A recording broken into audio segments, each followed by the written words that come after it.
What was your inspiration? So basically, this is a sequel to a game that the development studio worked on about 10 years ago. We were creating a series of like block-based games where you can build things with blocks, Minecraft, a bit like that. And basically, we thought, hey, what if we just added guns? People were making these kind of... There it is. Instant 20% sale increase. Single-player experiences, and we were like, hey, multiplayer, guns. Brilliant. That's all you need, right? And so what happens? So do you queue into a game and then like what happens? Do you like make a character? Is everybody the same starting out? How does it work?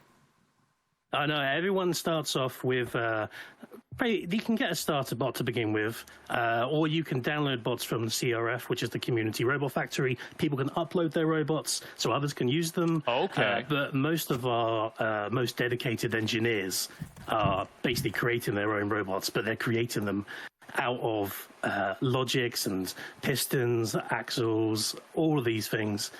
Recently, they've discovered how to make mech legs, or kind of like ant legs. Wait, so they discovered that? They discovered that through the tech in your game? Yeah, so basically they've been able to create and recreate ant movement.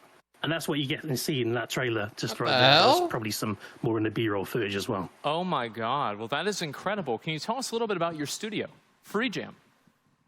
Yeah, sure. So basically, we are a development studio, completely independent. There's about 20 of us working on the game right now. We have been in the industry for about 10 years, and our focus is turning players into creators. Any game we make, we want you to make something. Be it Card Life. I'm so bad at making stuff. Design the actual character. Robocraft, you make the actual machine itself and bring it online, and others can watch it. And they make some weird stuff. There is a problem sometimes. So are we going to have a situation like Tears of the Kingdom, Legend of Zelda, where like a lot of people start playing this game and they start inventing all kinds of like really, really crazy like different bots to use? Yes, definitely. So at the moment, we've got flyers as well. We've got some people making drones. We've got people making catapults. Okay. And there's going to be some really interesting new parts as well. So we've got mech legs coming as well. So you'll be able to create your own mech as well. And then more flying parts and various other stuff. We also have every single map in the game TOTK. is created using in-game tools. Okay. So we have also the objectives, and in the future, we're going to open that up to players. They can create their own maps and game modes, and that'll be really fun as well. Oh my God! So they just, at a certain point, they're just going to be making the game for you. Yeah, I mean, if they can make a machine, they can technically make our game for us. I guess that makes sense. Using the same tools. It's a simulation. Yeah, I understand it. Well, thank you very much for coming on. I really appreciate it. And people can wishlist this game right now on Steam. Is that right? Yes, you can go to Steam to wishlist the game. You can also sign up for the playtest. And if you want to, and you want to play a really early version with kind of like scheduled time-based multiplayer, you could download it right now from robocraft2.com, the pre-alpha. But we have like hourly windows where we're testing the server because everything is server-side physics. Oh, totally understand that. Yeah, absolutely. Well, best luck to the game. It looks very exciting, and hopefully one day I'll be able to play it. And there you go. Thank you, man. Thank you very much. One day. Absolutely. One day. Will it ever arrive? Free Jam, and he saw this, and he thought that somebody took his name or something like that. So really? It's really funny. I just had to say the name of the studio at the time. Anyway, we're going to throw it on over to have a little bit of analysis, expert analysis by the Variety Gaming panel. Thank you so much, Zach. We are the Variety Gaming panel, and we're back to give some great analysis. But before we do that, I got something really cool to talk about. Not the merch. Not the God merch. damn it. Oh. There's a Mech PC giveaway.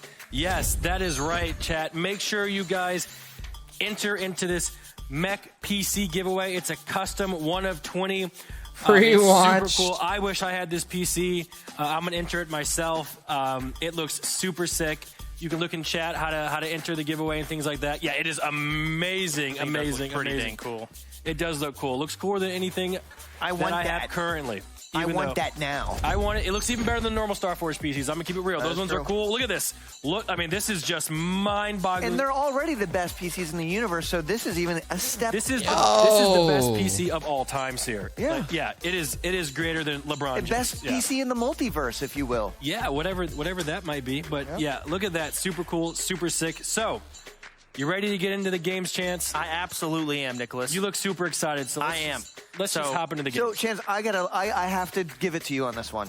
Okay. Okay. You are great at tower defense games. I know that's your thing. I'm not going to BS it. You just don't have anything to say. Chance, No, I want you to talk about it. Go ahead. Chance, I have Let's so talk much about to say. Mob Factory. Yeah, it's a tower defense Go ahead. automation game for the lazy adventurer. Smelt down enemy loot and turrets and factories to automate an ever-expanding dungeon from the comfort of your own tower. I mean, obviously. Okay, But so- I know you have passion for this, so you do it. I am a massive tower defense fan. I grew up playing a lot of Warcraft 3 custom games. And the one thing that a lot of tower defenses don't have that I really love in these tower defenses, when you get to build the maze yourself. And I think I see that going on here. And it just keeps getting longer and longer and longer and going absolutely crazy.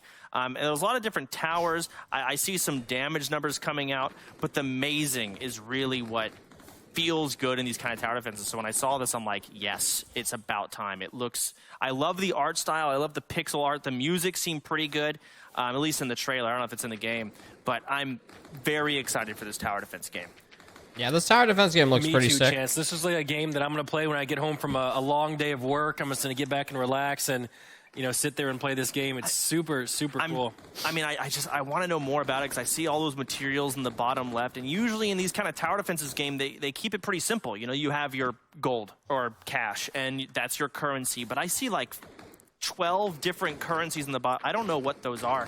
And that's one of those things You gotta learn. he's hovering over stuff, and it's certain required materials. I don't know how you get them. So a lot of unique things that might be coming out with the gameplay, with the whole map building and adding more squares and it getting longer and getting crazier over and over. I'm just really excited about this game. So am I. Hell, You know what? the next one is a big one. Let's talk about Deceit 2. Chance, you have a lot to say about Deceit 2. I actually don't. I have some good things. Deceit, people love that game. A lot of our friends have played it. A lot of streamer groups go in. It's basically you So this find is out like a horror game where you're running away from demons. someone is sus. Okay. But it's a Okay, so there's first-person one game. bad out of many. You got to deduce Okay. who the bad person is, right? And looking at the trailer, it didn't reveal too much. But the fact that the first one is so, you know, people love it so much, and we're getting a second one, I'm really curious to see what else is added aside from a graphics update. Which It looks amazing. I'm seeing B-roll. This is the first time I've seen. All I've seen is Yeah. the trailer, so I haven't seen too much. Yeah, So this this looks is something really you get good. together with like, can you get with a group of 9 friends and you kind It of? looks know how way many, better but than the yes. first one. Something like that, and one person is sus. Okay. You have to close your chats, and you got to find out who the sus one is. Yes. And there's different ways to deduce it. There's a nighttime phase where someone becomes a bad, and that's when they start killing you. Wait a minute. I've played this game. You probably have, Nick. That's crazy. Wait. Yes. We played this. Yes, Someone we at- have played it. Okay. We have yes, played this it. is Deceit 2. I'm and excited. It is. I don't know if it's like fully being announced. People didn't know it's happening, but when I saw it, I'm like, oh shit, they're making Deceit 2. That's awesome. So yes, this game, the first one is loved. People still play it to this day all the time, and now the second one, I don't know when it's coming out and all that, but I don't know. Are you pretty good at being sussy in those games? Or like being a sussy boss? He might have been one of the original sussy bots. Stop. Well, hey, you made a game popular, What? didn't you? We're not going to bring that up. Either way. You guys ready to talk about Riftbound? Yes, so Riftbound, you both said you had no idea what was going on the screen when we were watching the trailer just a bit ago. Yeah. I did not say that at all. Please explain this to someone like Sarah who doesn't get it. Yes. Oh, help us. Okay, it's clearly a take on Plants versus Zombies in a way, at least the perspective of that, you know, horizontal shooting waves of guys coming in multiple different lanes. There's going to be different towers, I guess, that you place, and you survive as long as you can. It's a roguelike. So you guys ever played Plants vs. Zombies? I have not played that game before. I was at that time too busy hitting the clubs, meeting women, and just driving really expensive. Okay, well, this is what I see in this game is a variety of different towers, a Pikachu Understandable. thing in the back there. And I saw some map progression, kind of like Slay the Spire, where you select which direction you want to go, left, right, select loot, upgrades. I'm not sure how the roguelike elements are in this game. I'd have to play it to see, but I know that I see cards now. Okay. So it's basically a Plants vs. Zombies meets a modern roguelike, and they've got some other elements added in that are, spells casted. It looks like, I don't know what they just did. That looks like a boss fight. I see barricades, boss fights, yep, and you got to survive. You got barrels being thrown, towers being killed. It's a really fun You game. did a remarkable job at explaining that. Did I? Yes. Okay. You know what? You want to put in the test again? Let's explain RoboCraft 2. Well, we got to talk to the dev, actually. So this was amazing. The fact that the You're talking about for RoboCraft. Yeah, Okay. moving